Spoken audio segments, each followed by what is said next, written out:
हाय, मैं हूँ अमृता और ऑक्यूपेशन इस मूवी का सेकंड पार्ट लेके आ रही हूँ, जहाँ पे फ्यूचर में अब एलियंस का अर्थ पर अटैक होता है। 2 साल के बाद जब धरती तबाह होने पर आती है, तब सिडनी में लास्ट टाइम जो हमने आर्मी की जो टीम देखी थी, वो अपनी जगह बचाने के लिए वो एलियंस के साथ जंग करती है और अब इंसान और एलियंस के बीच में लड़ाई शुरू है।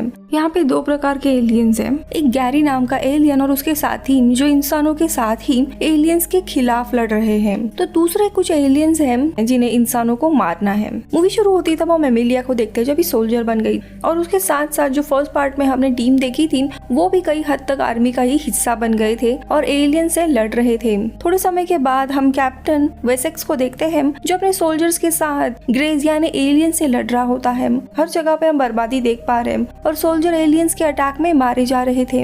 यहाँ पे हम मैट को देखते हैं जो एलियन कॉलोनी में जाता है और वहाँ पे जो इंसान फंसे हुए थे उन्हें वो छुड़ाता है और आगे मैट एलियंस के लैब में चला जाता है जहाँ एक एलियन को मारने के बाद उसे एक अजीब तरह का हेलमेट मिलता है, वो अपने साथ ले लेता है। तभी वहाँ पे एक ग्रे यानी एलियन आता है और उसे मारने की कोशिश करता है, लेकिन तभी पीछे से मार्कस आता है और वो उसे बचा लेता है और बाकी सारे कैदियों को लेकर ये लोग वापस अपने बेस में आते हैं। मैट ने जो एलियन का पार्ट लाया था वो लैब में दे देता है। यहाँ पे हम देख पाते हैं कि सिडनी पूरी तरीके से बर्बाद हुआ था और एलियन और इंसानों के बीच की लड़ाई खत्म होने का नाम नहीं ले रही थी। इसी दरम्यान एमेलियम, अब्राहम और एलियन गैरी के साथ बाकी कुछ एलियन से मिलने के लिए जाते हैं जो शांति से धरती पर रहना चाहते थे। गैरी एमेलिया को बताता है कि खालाएं यानी एलियंस का बहुत बड़ा लीडर वो धरती पे आ रहा है रेनफॉल इस प्रोजेक्ट की तलाश में। रेनफॉल दरअसल उनका एक एंशिएंट प्रोटेक्टर है। यहाँ पे एमेलिया को भी पता नहीं था कि रेनफॉल प्रोजेक्ट क्या है। सब लोग बेस में आने के बाद वापस सोल्जर्स की एक मीटिंग होती है जिसमें अब्राहम मीटिंग में बताता है कि अमेरिका, यूरोप और पूरी दुनिया के अलग अलग जितने भी बेस कैंप थे इंसानों के वो एलियंस ने तबाह कर दिए हैं और जल्दी सिडनी कैंप पे भी हमला होने वाला है। इसीलिए इस कैंप में जितने भी सिविलियंस हैं, इन सिविलियंस में इंसान भी थे और अच्छे एलियंस भी थे, उन्हें दूसरी जगह पे मूव करना होगा। तभी एमिलिया मीटिंग में बताती है कि जो एलियन पीस चाहते हैं वो दरअसल किसी रेनफॉल नाम के प्रोजेक्ट के बारे में बात कर रहे थे जिसकी तलाश में खाल यानी एलियन का लीडर यहाँ पे आ रहा है। लेकिन कैप्टन वेसेक्स इसके बात को नहीं मानता और कहता है कि हमें दूसरे बेस पे जाना चाहिए, रेनफॉल के बारे में हमें कुछ तहकीकात नहीं करनी है। लेकिन फिर भी मैट गैरी को लेकर वहां जाने के लिए तैयार होता है। दरअसल प्रोजेक्ट रेनफॉल ये अमेरिका के एक बेस कैंप में था। अब यहाँ पे मैट और गैरी निकलने वाले थे। अपने साथ वो 2 वॉक्स और हथियार लेकर निकलते हैं और बाकी के सारे सिविलियंस को ये लोग एक दूसरे कैंप में पहुंचाने के लिए जाते हैं। यहाँ पे मैट, एलियन गैरी और मार्कस भी चुपके से इनके साथ आके बैठ जाता है क्योंकि उसे भी वो प्रोजेक्ट देखने जाना था। मैट को जब समझ आता है तब वो चुपके से वहीं पे बैठने के लिए कहता है और गैरी को वो वॉक्स को बचाने के लिए कहता है। यहाँ पे एलियन पूरे टाइम सब पर अटैक कर रहे थे जिससे पूरी फोर्स और मैट को लड़ाई करनी थी। यहाँ पे हम डेनिस को देखते हैं जो सिविलियंस को लेके वहाँ से जा रहा था। तभी कुछ एलियंस उसके ऊपर अटैक करते हैं। अब ये स्टीव देख लेता है और इस बस के लोगों को बचाने के लिए स्टीव अपने गर्लफ्रेंड रॉबिन को मदद के लिए बुलाता है। रॉबिन भी एक पायलट होती है जो पीछे से आकर एलियंस की सारे शिप्स को उड़ा देती है और सारे सिविलियंस बचते हैं। यहाँ पे मैट मार्कस को वापस जाने के लिए कहता है लेकिन गैरी उसे मना करता है। तो वही हम एलियंस को देखते हैं जो सिडनी के बेस कैंप तक पहुंच गए थे। कुछ सिविलियंस अभी भी वहाँ पे बचे हुए थे जो गाड़ी में बैठकर जा ही रहे थे और तभी वहाँ पे एमिलिया आती है और एलियंस का अटैक वहाँ पे शुरू हो जाता है। अगली सुबह मैट को पता चल जाता है कि सिडनी पूरी तरीके से तबाह हो गई है। अब कैसे भी उसे प्रोजेक्ट रेनफॉल की डिटेल्स निकालनी ही होगी ये मिशन जीतने के लिए। थोड़े समय के बाद उनका स्टॉप आ गया था और वो वॉक्स पर बैठकर रेनफॉल के बेस तक निकल जाता है। थोड़ी दूर जाने के बाद उन्हें एलियंस का बेस कैंप दिखाई देता है जो अपने प्लैनेट तबाह होने के बाद धरती पर कब्जा करने के लिए आए थे। यहाँ पे अमेलिया और बाकी लोगों को हम देखते हैं जो अपने ब्लू माउंटेन नाम के बेस तक तो आ गए थे जो कि हाइस के अंडर है। लेकिन वहाँ जाने के बाद जो अच्छे एलियंस थे उन्हें अलग किया जा रहा था। हाइस अब्राहम और अमेलिया को बेस दिखाने के लिए लेके जाता है लेकिन अमेलिया को यहाँ पे कुछ अजीब होने का एहसास होता है क्योंकि पूरे बेस में कोई भी एलियन नहीं था, सिर्फ इंसान थे। तो दूसरी जगह पे मैट, गैरी और मार्कस जाते हुए देखते हैं कि इंसानों पर एलियंस कुछ हमला कर रहे हैं। उन्हें बचाने के लिए गैरी एक प्लान बनाता है। वो भी एक एलियन था इसीलिए उन्हें एलियंस के पास जाकर उन्हें बताता है कि कुछ इंसान पेड़ों के पीछे छुपे हुए हैं और उन्हें जाते हुए वो इन एलियंस को मार देता है। गैरी और मार्कस उन एलियन की शिप में बैठ जाते हैं और बाकियों को मारने के लिए निकल जाते हैं। मैट वहीं पे दूसरे एलियंस की कार से नीचे लटक रहा था और सारे एलियंस को मारकर वे लोग आगे बढ़ते हैं। यहाँ दूसरी जगह पे हायस अचानक से डर से नींद से जग जाता है। उसके शरीर पर हम एलियंस के एक्सपेरिमेंट के वार भी देखते हैं। वहाँ पे वो कैटरीना से मिलता है और उसके हाथ पर भी वैसे ही वार थे और पता चलता है कि इन दोनों को भी एलियंस ने पकड़कर उन्हें बुरी तरीके से टॉर्चर किया था। इसीलिए हायस किसी भी एलियन पर भरोसा नहीं करता था। हायस उन्हें बताता है कि वो यहाँ पे बस अपनी पत्नी कैथरीन को ढूंढने के लिए गया था और जब 9 महीने के बाद वो उसे मिली, एलियंस ने उसे हायस के सामने ही मार दिया था। यहाँ दूसरी जगह पे एमेलिया को अच्छे वाले एलियंस कहीं पे भी नहीं मिलते, इसीलिए कैप्टन वेसेक्स को बताती है कि हायस के ऊपर उसे शक है और शायद वो एलियंस को टॉर्चर कर रहा है, लेकिन कैप्टन वेसेक्स उसकी एक भी बात नहीं सुनता। यहाँ दूसरी जगह रात होने पर मैट और बाकी के साथी कैंप बनाकर रुके हुए थे। तभी उन्हें ज़ाइली की आवाज आती है जो कि एक खतरनाक एलियन जानवर थे। तीनों भी बाहर जाके देखते हैं और उस ज़ाइली से लड़ने लगते हैं, लेकिन अचानक से वहाँ काफी सारे एलियंस आ जाते हैं और तीनों की भी काफी लड़ाई शुरू हो जाती है, लेकिन ये लोग लड़ाई में हारने लगते हैं। लेकिन तभी पीछे से कोई आकर ज़ाइली को मार देता है तो वो देखता है कि वो पीटर और उसकी बेटी बेला है, जिनके घर पे वे लोग रुकने वाले थे। वो लोग ग्रीट करते हैं और सभी लोग पीटर के घर चले जाते हैं। उनके वहाँ पे पहुँचने पर ही गैरी और वॉक्स को देख लोग डर रहे थे।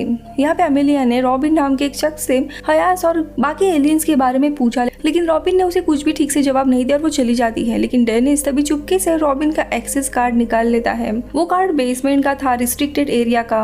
अब डेनिस की मदद से एमिलिया चुपते हुए नीचे बेसमेंट तक पहुंच जाती है। तभी एमिलिया एक लैब में जाकर देखती है काफी सारे एलियंस को बंदी बना के रखा था। वहाँ पे कुछ लोगों के आने की भनक उसे लग जाती है, इसीलिए वो नीचे टनल में गिर जाती है। टनल के रास्ते आगे जाने के बाद वो एक जगह पे पहुंचती है जहाँ पे वो अच्छे एलियंस को देखती है। उनके पूरे फैमिली को कैद किया जा रहा था, उन्हें टॉर्चर किया जा रहा था, शॉक दिए जा रहे थे। ये सब कुछ देख एमिलिया काफ़ी हैरान होती है, लेकिन हायस के सिपाही उसे पकड़ लेते हैं। तो यहाँ पे दूसरी जगह मैट और उसके लोग थे। तभी तो वही रात होते होते पीटर के गांव के सारे लोग गैरी और वॉक्स को उनके हवाले करने के लिए कहते हैं ताकि वो उन्हें मार सके। लेकिन मैट वहाँ आकर गैरी को बचाता है और सभी लोगों से कहता है कि हम लोग अभी आगे बढ़ने ही वाले हैं, लड़ाई की कोई ज़रूरत नहीं है, और वो निकल पड़ते हैं। तो यहाँ दूसरी जगह पे हायस एमिलिया को मारने के लिए जा रहा था, पर डेनिस अब्राम के साथ आके उसे बचा लेता है। यहाँ पे अब्राम हायस को काफी समझाता है कि ये वाले एलियन हमारे साथ हैं, उन्हें यहाँ पे रहना है हमारे साथ। लेकिन हायस उनकी एक भी बात नहीं मानता और उनको गन पॉइंट पे पकड़ता है। तभी पीछे से कैप्टन वेसेक्स आ जाता है और वो हायस और उसके साथियों को बंदी बनाता है। इनकी लड़ाई शुरू होने वाली थी, लेकिन बेस कैंप के बाहर बहुत बड़ी एलियंस की शिप आई थी जो अभी इन पर हमला करने वाली थी। इन लोगों की एक नई जंग शुरू हो जाती है। यहाँ पे दूसरी जगह पे मैट और बाकी सब लोग पाइन गैप तक पहुंच जाते हैं। उन्हें पता चलता है कि वो बेस कैंप भी तबाह हो चुकी है, फिर भी वो लोग वहाँ जाने के लिए निकलते हैं। पीटर और बेला भी उनके साथ आ गए थे। बेस के अंदर जाते ही कुछ आवाज सुनाई देती है। उन्हें वहाँ पे बर्ड और स्टीव नाम का एलियन मिलता है। बर्ड यूएस गवर्नमेंट का आदमी था। अब बर्ड फिर उन्हें अपने साथ एक सीक्रेट रूम में लेके जाता है जहाँ पे रेनफॉल था। तो यहाँ पे दूसरी जगह पे हयास के बेस पर एलियंस आ चुके थे और उन्होंने सारे सिस्टम को हैक कर लिया था। और उनका सिस्टम हैक करके उनकी जो लीडर रहती है खाल, वो एमेलिया को बाहर बुलाती है और अगर वो नहीं आई तो ये पूरा बेस कैंप वो उड़ा देंगे। अब एमेलिया और उसके साथी खाली के पास चले जाते हैं। वेसेक्स भी अपने साथियों के साथ हमला करने के लिए तैयार रहता है। अब यहाँ पे एमेलिया खाली के पास पहुँच जाती है और वो बताती है कि वो उनसे निगोशिएट करना चाहती है, लेकिन वो मना कर देती है क्योंकि इस जंग में उनके काफ़ी सारे साथी मारे गए हैं और अगर एमेलिया और उसके लोगों ने सरेंडर नहीं किया तो इस लड़ाई में बचे कुछ काफ़ी सारे एलियंस मारे जाएंगे और ये सब कुछ खाली के सर के ऊपर आएगा। इसीलिए वो इन्हें सरेंडर करने के लिए कह रही थी, लेकिन एमेलिया मना करती है। लेकिन ये सुनते ही वो एमेलिया को मारने जाती है, लेकिन अब्राम उसे बचाने के लिए उसके सामने आता है और वो मारा जाता है। अब एमेलिया भागकर वापस अंदर आ चुकी थी।